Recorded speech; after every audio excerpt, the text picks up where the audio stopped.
ಸರಿ ಮಕ್ಕಳೇ, ಈಗ ನಾನು ಇಲ್ಲಿ ಏನ್ ಮಾಡೀನಿ, ಆಕಾರಗಳು ತೆಗೆದಿನಿ. ಇದು ಯಾವುದು?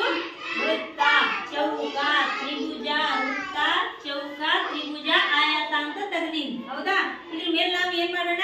ಜಂಪ್ ಮಾಡೋಣ. ಹೇಳ್ಕೊಂತ ಜಂಪ್ ಮಾಡೋಣ. ನಾನು ಮಾಡ್ತೀನಿ, ನೀವು ಹಂಗೆ ಬರ್ತೀರಿ ಹೇಳ್ಕೊತಾ. ಸರಿ, ವೃತ್ತ